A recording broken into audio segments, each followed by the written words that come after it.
በዛሬው ዕለት እንግዲህ ከፍሬው ሀሳብ ጋር ተመሳሳይ የሆነ ሀሳብ ነው የምነግራችሁና ሩታ ትክክለኛ ውሳኔ ወስና አብርሃምን ጠይቋለችና ሄርሜላ ጋር አንዴ እኔ ጋር ማለት አትችልም ከሁለት አንዳችን ምረጥ ስትለው አብርሃም እንግዲህ የመለሰውን መልስ ሰምታችሁታል እዛኛው ቪዲዮ ላይ። እኔ የምፈልገው አስቤበት እውነቱን ተነጋግሬ ነው ሄርሜላ እየነገርኩሽ ትላንትና ዛሬ ለምን መጣሽና ከሩታ ጋር ተመሳጠረሽ ለምን ታወራለሽ ምናምን ሲሏት ሄርሜላ እኔም የምፈልገው ቁርጡን እንድነግረኝ ነው አንዴ ወደዚህ አንዴ ወደዛ እንድትልልኝ አልፈልግም ብላ ነግረዋለች። እና ግን በዛሬ ቪዲዮ አንዳንድ የተረዷቸው ነገሮች አሉ።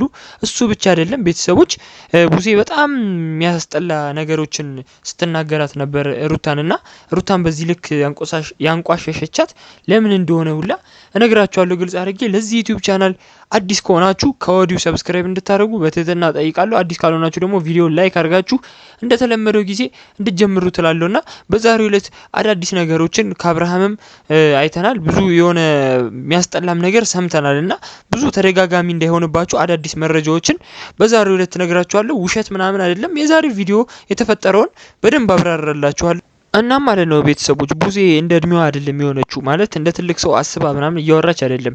ከሩታ በታች ወርዳ እየተጨቃጨቀቻት ነበርና ከሩታ ጋር የተጣሉበት ምክንያት አብርሃም ከኔ ፊት እንዳይቆም በጣም ብዙ ሴራዎችን እያሳርሽ የነበርሽውና ብዙ ነገሮችን እያረግሽ የነበርሽው አንቺ ነሽ ስትላት እሰይ ይሁን ምናምን እያለች እየሰደበቻት ነበርና ሩታን በዚህ ልክ መስደብሽ ቡዜ እኔ እኮ አንዳንድ ጊዜ ለምን እንደሆነ ታውቃላችሁ ትልቅ ሰው የምንላቸው ሰዎች ወርደው ይታዩናልና ይህን ነገር አስተካክላ ብመጣልን በጣም ደስ ይለናል። እና ማለት ነው ሩታ ምንድነው ሄርሜላ እባክሽ ትላንትና ብዙ ነገሮችን አውርተናልና አንቺ ከልብሽ የማትፈልጊው ሆነ ከኛ ህይወት ውጪ ምናምን ስትላት ቡዜ በጣም እኔ ነግራቸዋለሁ እኮ በጣም የሚያስጠላ ነገርና እየሰደበቻትም ነበር ሄርሜላን ጭምርና ሰው እንግዲህ ቡዜ እንደዚህ አይነት ቪዲዮዎች ላይ መቅረብ ሁላ መምጣት ሁላ የለባትም። ለምን ዴቭ ነው መምጣት ያለበት። ዴቭም አንዳንዴ እያስተዋለ ቢናገርና ጭቅጭቅ የሚያበርድላቸው እሱ ነውና ብቻ ግን ቤተሰቦች ሄርሜላ በጣም አብርሃም እንደምትወደውና ለአብርሃም ስሜት እንዳላት ነው ግልጽ ሆኖ የሚታየኝ። ብቻ ግን አሁን እኔ ሩታ የምር ዛሬ የወሰነችው ውሳኔ ከሁሉም ውሳኔ በላይ በጣም ደስ የሚል ነገር ነው። ለምን ብትሉኝ አብርሃም ሁሌ ውሳኔ ይፈራል፣ መወሰን ይፈራል። እኔ ገና ነኝ ልጅ አይደለሁም ማለት ገና ይቀረኛል ለማግባት ይቀረኛል አለ።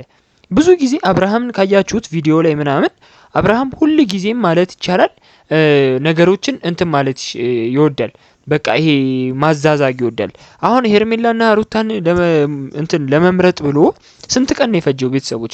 ይሄ ድግምት መተት ምናምን የሚባለው ነገር ከመጣ በኋላ አብርሃም ተሻለው ተብሎ የሪል ስቴት ማስታወቂያ ከሰራ በኋላ ነው አይደል እንዴ ልምረጥ ጤነኛ ሆኖ ከቡታጀራ እንደተመለሰ አይደል እንዴ ልምረጥ ያለው። ሁለት ሳምንት እኮ ይቅርታ 2 ሳምንት እኮ መምረጥ እኮ ይሄ ሀገር ምርጫ ምናምን ወይም ደግሞ ሀገር ምርጫ እንኳን ሳምንት እኮ አይቆይም አይደል እንዴ? ምንድነው እንደዚህ በጣም እንትምትሉት? በቃ ከሁለት ሴት አንድ ሴት መምረጥ ከብዶ ነው? ላንተ የምታስብልህ ላንተ የምትወድህ መምረጥ ከብዶ ነው? ሄርሜላ እባክሽ እኔ ላንቺ አይሆንሽም። በቃ አብርሃም እውነት ለመናገር ሩታ ደግሞ ላንቺ ይሆንሻል ካልኩኝ አንድ ላይ ክብራችሁ በተጠበቀ መጠን ልጃችሁን በርቀት ብታሳድጉ ነው እንጂ አንድ ላይ የነሱ ህይወት በፍቅር ይመሰረታል የሚል አማርኛ አይሰራም። እውነት ለመናገር በቃ ሩታን ከልብ ነው ይጠላት እውነት ለመናገርና ሄርሜላንም አይወዳትም ለማለት ያስቸግራል። ለምን ምንድነው እያላት የለው ሙሉ አብዛኛው አድቫንቴጅ ይቻላል ሄርሜላን የመምረጥ እንትን ነው እያሳየ ያለውና እንግዲህ ሄርሜላን ዛሬ እኔ ተነጋግረን ነበር እና እምወስነውን እወስናለሁ።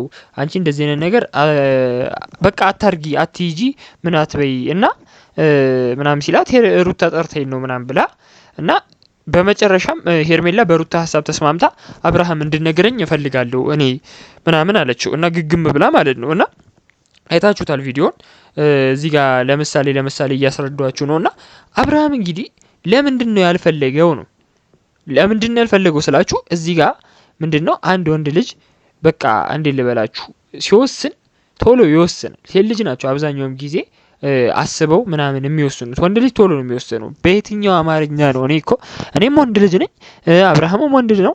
አብዛኛውም ወንዶች ሲወስኑ ቶሎ ነው የሚወስኑት ማለት ገብቷቸዋል። ነገሮችን ምናምን አያመዛዝኑ አብዛኛውም 90% የሚሆኑ ወንዶች ማለት ነው። እና በዛ ምክንያት አብርሃም የትኛው በሳል ሆኖ ነው እንደዚህ እያወራ ያለው? እኔ እኮ አብርሃም የሆነ ሰው ወይ የመከረው ነው ወይ ተጫወተባቸው ተቀልድባቸው እያለ ነው እንጂ ሌላ ነገር ምናምን ፈልገው አይደለም። እንዴ ሩታም ሄርሜላም የማይመጥኑ ሴቶች እንደሆኑ አብርሃም ታውቃለህ፣ እውነት ለመናገር ማለት ነው።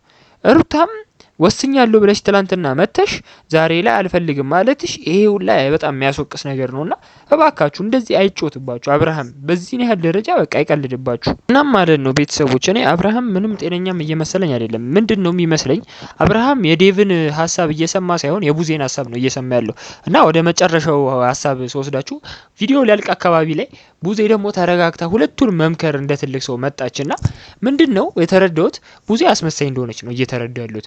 መጀመሪያ ጮኸባት ሰድባት ምናምን አብርሃምን ውሳኔ ከሰማች በኋላ ደግሞ ድጋሚ እባካችሁ እንደዚህ ይበሉ። ይሄ በጣም የሚያስጠላ ነገር ነው። እኔ ይኸውላችሁ ቤተሰቦች ሩታን ቡዜ ሩታን እንደምጠላት ግልጽ አድርገን ነው የምናውቀው ሁላችንም ማለት ነው። ግን እውነት ለመናገር አብርሃም 3 ቀን እኔ ላስቤ ለወሰንበት ያለው ነገር ለምንድን ነው 3 ቀን የሚጠብቀው? በቃ እንዴ አንድ ይወስኖ ይገላገል። እኛም እኮ ተጨነቅን እኮ። አዛ ደግሞ ኤፍሬም ተደባድቧል የሚባል ወሬ ሰምቻለሁ። እስቲ ቪዲዮውን አየውና ቪዲዮ መሰራበት አይመስለኝም ቤተሰቦቼ ግን ወይ ከሌላ ከነፊራ ምናምን እሱም የሚሰራበት አይመስለኝም። ግን አንዳንድ መረጃዎች ምናምን ከሰማችሁ ታካያችሁ ምናምን እዛው እንትን ትላላችሁ። ይቅርታ እኔ ቪዲዮ አልተመቸኝም። ይሄን ቪዲዮ ብቻ ነው ብቻ ግን እዛም ደግሞ የተደባደበበት ምክንያት እኔ አላውቅም። ይሄን ሁሉ ስቃይ ይሄን ሁሉ ነገር የሚያደርገው እንግዲህ ኤፍሬም ለሩታ ብሎ ነው። እኔ ምንም አይጠቀምበትም፣ ምንም አያተርፍበትም፣ ገንዘብ አይሰጠው ምን አይለው። ገብቷችኋል አይደለ? እና እኔ አብርሃም በጣም የሚያሳፍር ነው። ቤተሰቡን ያሰደበ ሰው ማለት አብርሃም ነው። በዚህ ያህል ደረጃ እንደዚህ ይደብራል እንዴ! ወንድምህ ዴቭ ሌላ ሐሳብ፣ ኤፍሬም ሌላ ሐሳብ፣ ቡዜን ተዋት። እኔ እንደዚህ አይነት ሐሳብ ውስጥ ሁላ መክተት አልፈልግም። ግን ሁለት ወንድሞች ሁላ ሌላ ሐሳብ ነው የሚያቀርቡት። እኔ ዴቭን እዚህ ነገር ውስጥ ባልከተው ሁላ ደስ ይለኛል። እናም ዴቭ በቃ ከነሱ ህይወት ውስጥ ወጥቶ የራሱን ህይወት ቢኖር ባይመጣም ባይ ነኝ። ለምን እያስማማቸውም አይደለም ማለት ይሄን ሰሞን እያስማማቸው አይደለም። እውነት ለመናገር ያው ወሬ ያረጋጋል እንጂ ዴቭ በጣም ብስል የሆነ ሰው ነው። ብቻ ግን አሁን አንዳንድ ነገሮችን ስላችሁ ሄርሜላ እባክሽ ውጪልን ከኛ ህይወት በቃ አልፈልግም ብለሻል ብላ ሩታ ነገረቻት። እንግዲህ ሄርሜላ በጣም እኔ ዝም ብላ አትወሰንም ሄርሜላ ብያችኋለሁ እኮ ይሄ የፈሪ ውሳኔ ነው የወሰነችውና ሄርሜላ የሆነ ሰው የሆነ አብርሃምን አስደንግጩ ይወስን ብላ ነው። ሄርሜላ ምን ታርግ? ገብቷችኋል? ምንም አታመጣማ። እንዴት ምን ብላ ትወስናለችና አብርሃም በዚህ ልክ መኩራራቱ በጣም የሚያናድድ ነገር ነው። ብቻ ግን አሁን አዳዲስ ነገሮች ይወጣሉ። ምንድነው አዳዲስ ነገሮች ይወጣሉ ካላችሁ በጣም ከባባድ ነገሮች ይወጣሉ። ምንድነው ካላችሁኝ ማለት ነው እኔም አላውቀውም፣ አልነግራችሁም። ውሸት ለምን እነግራችኋለሁ። ብቻ እነሱ ሲለቁና ጧት መረጃ ከወጣ አለቅላችኋለሁ። ይሄን ሰሞን እየወጣ ስላልሆነ ነው። ብቻ ግን ሄርሜላም ሩታም ከዚህ ህይወት ውስጥ ይውጡ የምትሉ አንድ ቁጥር ጻፉልኝ። በቃ አብርሃም አይገባቸውም። እኔ በእናታችሁ ከአብርሃም ሌላ ወንድ የለም ማለት ነው ኢትዮጵያ ውስጥ እንዴ? ምንድነው በዚህ ያህል ደረጃ ቦማር ላይ በስሎ ጸጉሩን አንጨፍርሮ ምን ብሎ እነሱ ላይ የሚኮረው? በጣም እኮ ነው እኮ ግርም ይለኛል እኮ። ህይወት ሚዛናዊ አይደለች የምትባለው እኮ በዚህ ምክንያት ነው እንዴ። ብቻ ወዳችኋለሁ፣ አከብራችኋለሁ። እስቲ ሀሳብ አስተያየታችሁን ኮሜንት ላይ ጻፉልኝ ምን እንደምታስቡ በእነሱ ህይወት አብርሃም እንደዚህ ያህል ደረጃ ማድረግ አለበት። ብቻ ግን ወዳችኋለሁ። ይመቻችሁ። ቻው